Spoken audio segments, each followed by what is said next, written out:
За мен е чест и удоволствие да съм в компанията на Мария Неделчева, която е старши социален работник към Фондация за нашите деца, Център за обществена подкрепа в град Пловдив. Благодаря за отделеното време на първо място. И аз благодаря за тази възможност.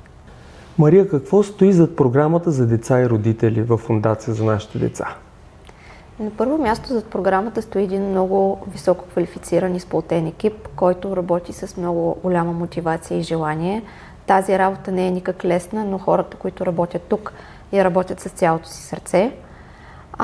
И също така е много важно да кажем, че предоставяме ни наистина много качествени социални услуги на територията на град Пловдив и в област Пловдив. Какви нужди покрива тя?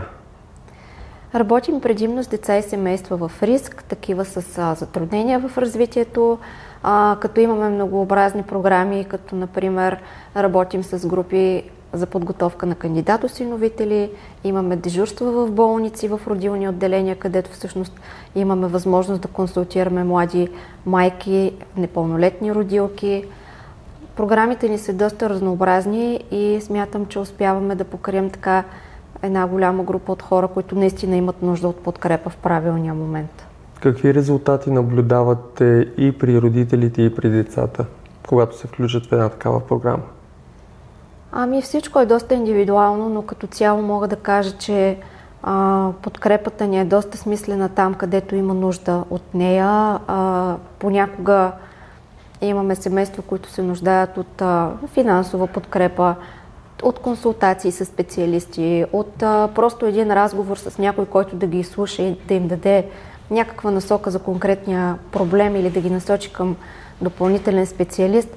Много е индивидуално, не мога да кажа, че точно определена група покриваме, но като цяло смятам, че така доста навременна и важна подкрепа оказваме на семействата, когато те имат нужда. Тази подкрепа е мултидисциплинарна, доколкото разбирам. Как функционира екипът ви заедно? Ние работим холистично. Това ще рече, че имаме доста голям екип от специалисти, които работят в синхрон и си взаимодействат и си помагат при различните случаи. Например, когато дойде едно детенце с заявка за логопед, в хода на работа логопеда преценява, че детето има нужда да се консултира и с психолог, а родителят, например, има нужда да бъде консултиран от социален работник, се включват и останалите колеги. Тоест, ние работим в мултидисциплинарен екип. Според заявката и нуждите на семейството, преценяме на момента кои допълнителни специалисти да включим. Какво ви отличава от другите такива инициативи, които има? Отличава ни това, че тук сме събрани специалисти, които работят със сърце и висок професионализъм. Отличава ни това, че ние непрекъснато учим и се развиваме, надграждаме знания и умения. И мисля, че сме един доста сплотен колектив. И не на последно място качеството на социалната услуга, която предоставяме, мисля, че е доста високо.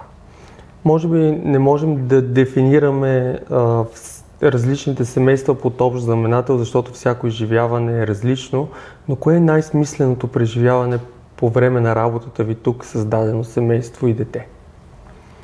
Всичко е смислено за нас, но когато видиш надеждата в очите на хората, когато си помогнал наистина и те са благодарни, мисля, че това е най-голямата награда за всички нас като специалисти.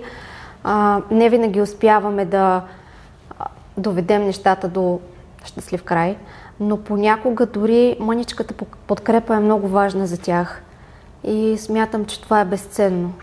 Какви са вашите бъдещи планове в аспект работен, разбира се, в фондацията? Какво искате Планираме да се разширим като организация. В момента работим в област Пловдив и на територията на град Пловдив, както и в София. Понеже екипа ни непрекъснато се разширява, се стремим така да развиваме все повече и разнообразни дейности, които да предоставяме на хората, с които работим. Така че това предстои за напред. Разширяване на мащаба на работа, повишаване на качеството на услугите, достъпа до хората.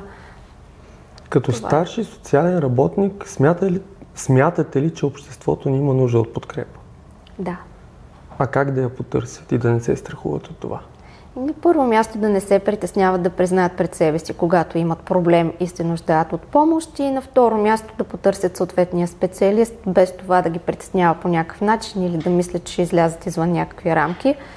Просто да знаят, че това е нещо нормално и че там някъде има хора, които могат да им помогнат и да не се притесняват да потърсят тази помощ.